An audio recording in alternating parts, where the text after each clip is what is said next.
प्यारे सत्संगत जी, बड़े प्यार से कहना धन निरंकार जी। सत्संगत चरण स्पर्श, चरणों की धूल माथे लगाना हिंदू संस्कृति चरण स्पर्श करने की परंपरा रही है। चरण स्पर्श करने से ही कोई छोटा नहीं हो जाता, बल्कि लोगों की नजरों में वह ऊपर उठता है, अर्थात उसका गुणगान होता है। पर अब चरणों पर गिरकर वह पैरों की धूल माथे लगाने की बात कम दिखाई देती है।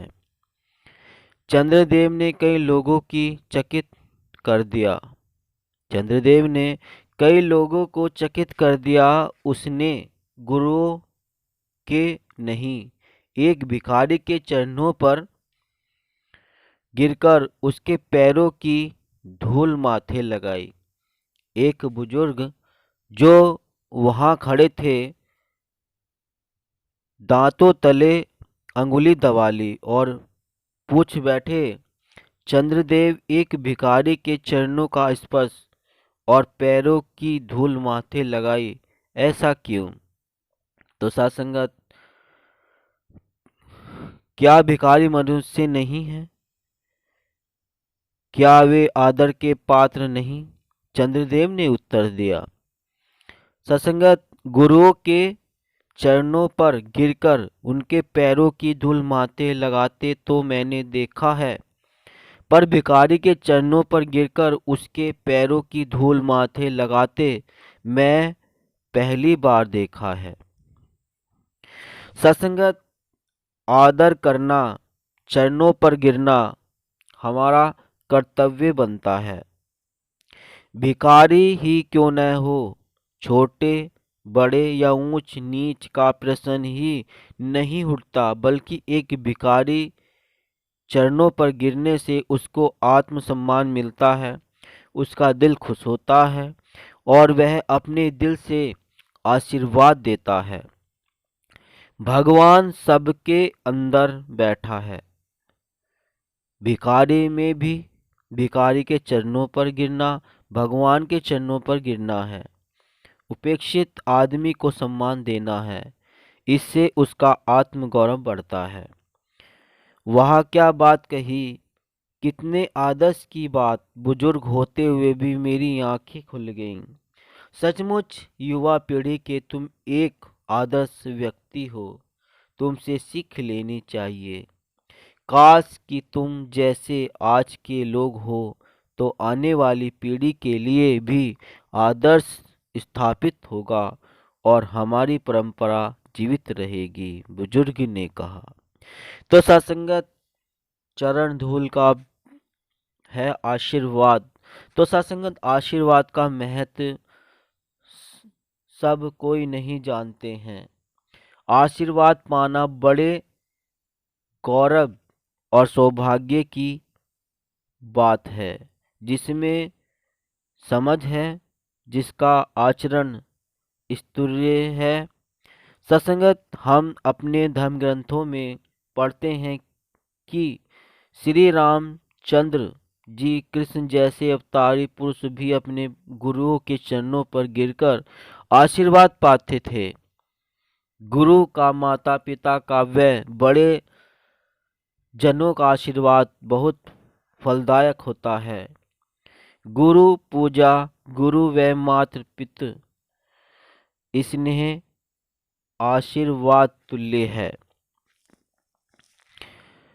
सासंगत, हमारे पूर्वजों के समय में दादा दादी, माता पिता, चाचा चाची व बड़े जनों के चरणों पर गिरकर व चरण स्पर्श कर आशीर्वाद पाने की परिमाटी थी।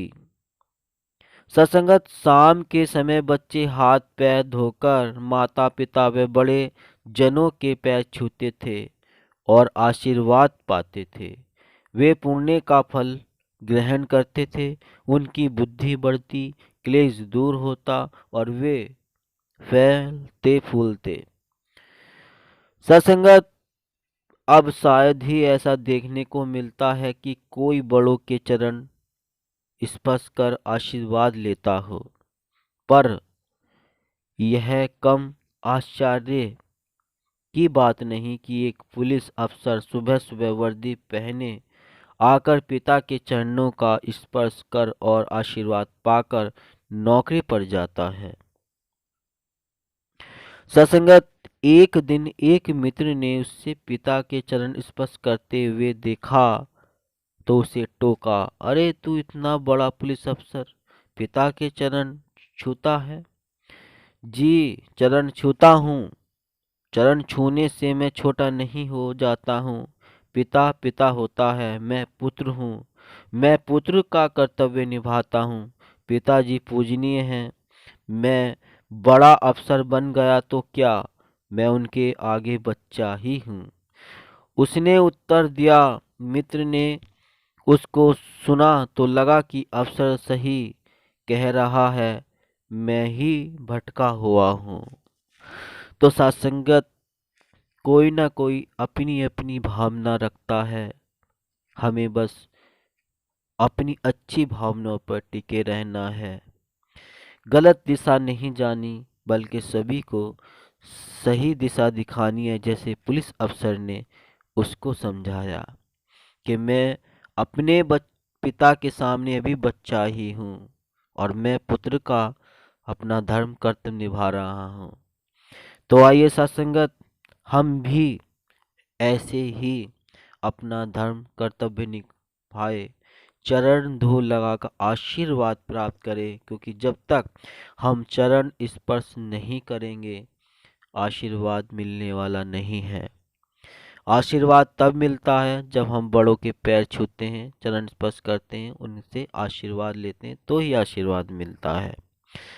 तो सत्संगत, ये विचार जीवन में अगर ढल जाएं तो सत्संगत वाकई जीवन में हर काम बन जाएंगे। क्योंकि सदगुरु के आशीर्वाद से, बड़ों के आशीर्वाद से हर काम बन जाते हैं। सदगुरु की कृपा से जब राम और कृष्ण के काम बने हैं तो हर इंसान के बनेंगे। बस मन में अच्छी लालसा और अच्छी प्यास होनी चाहिए और सत्संग ऐसे उसमें सदगुरु प्रभु परमात्मा हर कोई साथ देता है, हर कोई मदद करता है, हर काम बनता है।